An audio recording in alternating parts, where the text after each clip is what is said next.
and are born, they feel like, oh, this is the buffet. So I blame every single one of you for every single 1,000 Japanese beetle that has come and tried to eat, and not tried, but have eaten my roses and my raspberry leaves and my blackberry leaves and any other leaves I may have. And I'll start out because I am a writer and a poet with a poem that I wrote. Mama in the Garden. Pray to rich, dark earth. Pillows cushion kneecaps. Tug of war. Weeds rising. Dandelion, clover, creeping Charlie, sticky nettle, itchy ball seeds sticking to your clothes.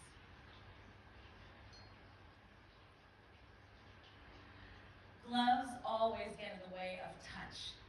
They nap on warm rocks for now, knowing at sunrise they'll embrace your arms again.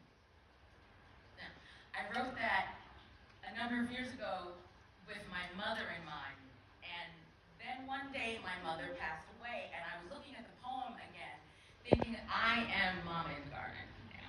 This poem was also about me. So let's get a little history as to why I think you should get rid of your lawn and replace it with a garden in the front of your home. I'll start with gardens attract, right? Y'all know, you've heard the stories about gardens attracting pollinators, bees and hornets and wasps, and seed-eating birds. Gardens also attract us. They pull your neighbors towards your property. They make your neighbors stop, maybe just for a few seconds, to stop and think and put away whatever problem was creeping into their mind as they travel or commute past your property. And they create a moment of wellness, a moment of peace, maybe just for a few seconds. The colors and the combination of yellow and green and purple and rose and reds, they stop us in our tracks. Gardens attract pollinators and they attract us. They allow us as the gardener to have conversations with people we may not have normally had conversations with, and also with people that maybe we were avoiding. You know, but it's like, you know, they start to come over because of the garden. One of the things that has been happening to me over the years is my husband used to encourage me to grow things that people, especially children, could pick. We've got a lot of school buses coming in our neighborhood. And so I started planting cherry tomatoes, grape tomatoes, and now I have some strawberries and blackberries. And the last few weeks, I've had a number of neighborhood kids come over and ask me when the blackberries are going to be ripe. And I always say, let's see, try it out. Have a picket. Oh my God, that's so sour. Oh, guess it's not ripe yet. That's me. So my thesis here, front gardens give us community. And after the COVID lockdown, when the government said you can go out, you can, stay 6 feet apart, you can, go out and sort of mingle a bit, I was in a different place than maybe the average COVID lockdowner was. I had lost my husband in December before March, December 2019.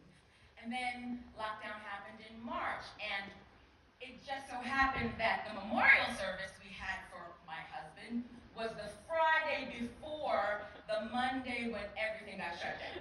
So literally all of our friends and family got on the last plane, train, last toll booth back home. And I and the rest of my family, my 4 kids, were left to grieve together. And I remember telling them, no one's gonna come over anymore.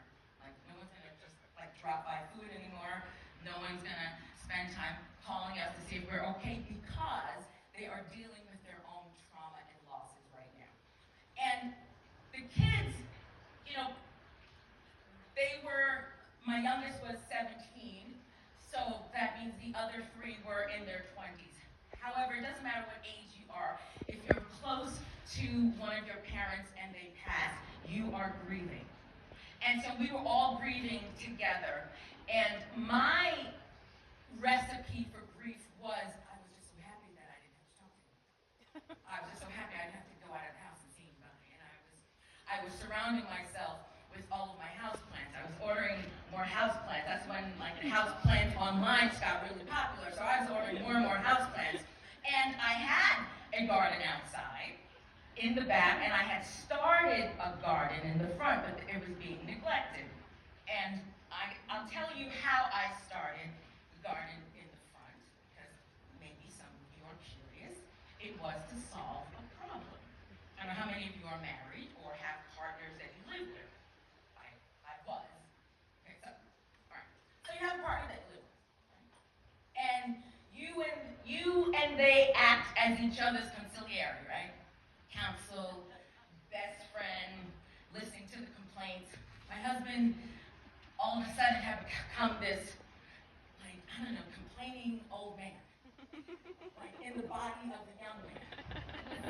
And the property we lived on, and we live on now, was at least, the front yard was at least 3 times larger than our previous front yard. And so that was more grass for him to cut. Right? And I think he had a certain amount of pride. You know, his father taught him how to cut grass. He taught our boys how to cut grass. He was really into the straight lines, that edging. And it occurred to me that, oh, is this like a really masculine thing? Like cutting grass? Like my mother showed me how to cut grass, but it was really my brother's job. And I said, oh, that looks like vacuuming the carpet, right? I get it. Okay. And once I did try to cut the grass, I think I was in bed for like 3 hours. Anyway, I left it up to him. So he was proud of the grass, proud of the lawn. We get some new neighbors, and our property and theirs were considered doubles. And so our neighbors did not own their property. And we have a walkway in the center, and each side was equal size of grass, long rectangles. Our neighbor's property looked exactly the same. Instead of them leaving their house and walking down the walkway to the sidewalk and making a right, they would leave their house, walk about 3 to 6 feet, and then cut across our lawn. My husband worked on the porch a lot, and he would view this as, this is just plain disrespect.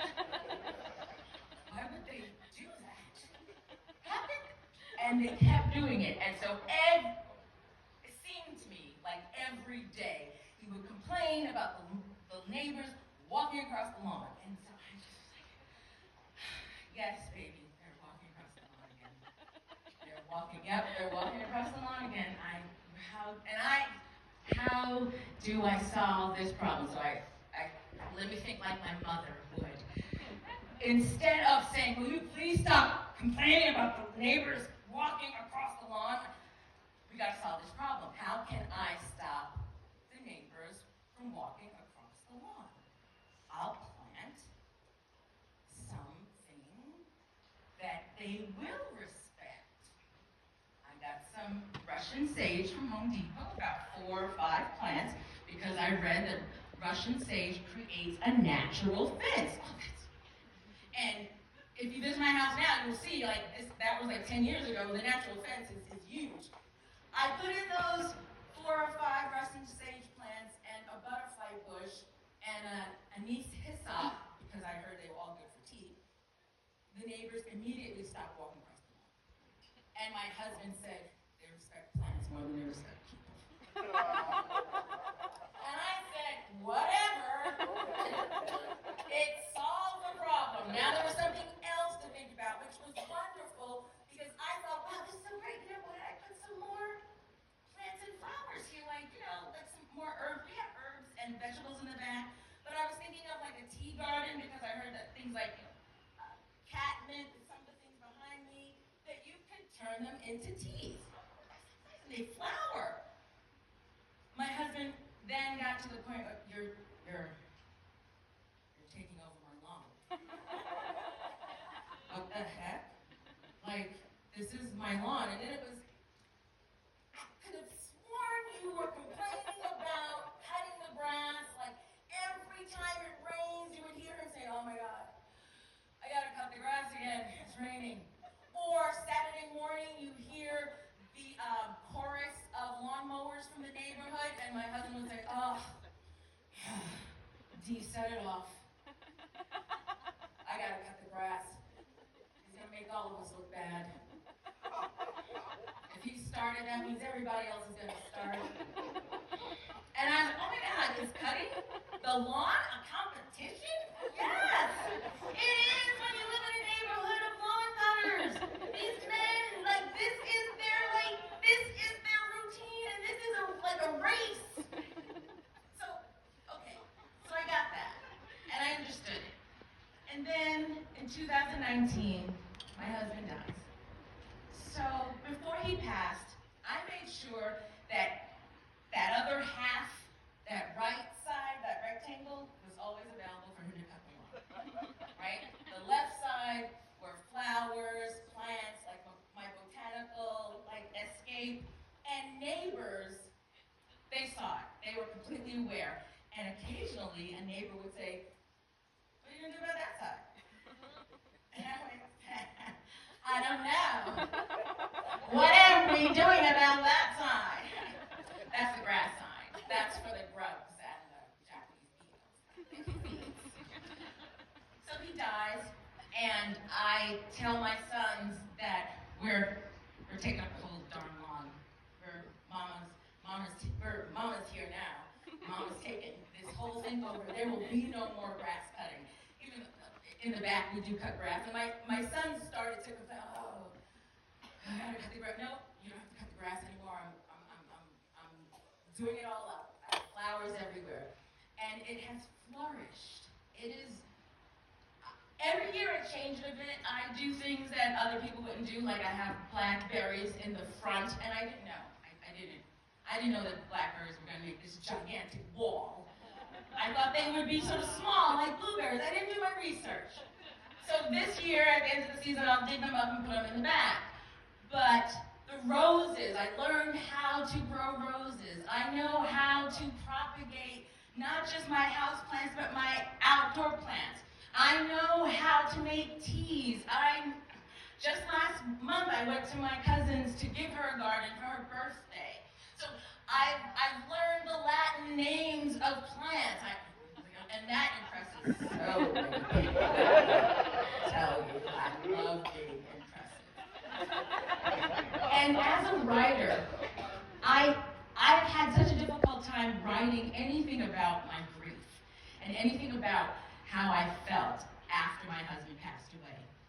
And the garden has given me refuge for that, has given me space to say it's okay not to write this nonfiction memoir about your feelings. Come to us, because we will grow and we will die. And next season, we're going to grow again for you, for your neighbors, for the birds and the bees and the pollinators. So I say to you, to sometimes spur your creative spark when you're feeling uncreative, garden. It doesn't have to be big. It can be a little pot. You can get a nice big pot from any big box stores, or you might have something in your basement right now. Put a few herbs in it. Start that way. The pollinators will come. You will be there with your coffee in the morning looking at those plants growing, and you will learn so much about yourself and how you feel about the earth and about life. And the circle that is life includes death. And it's okay, because things come back. Thank you so much for listening to me. I hope you're excited.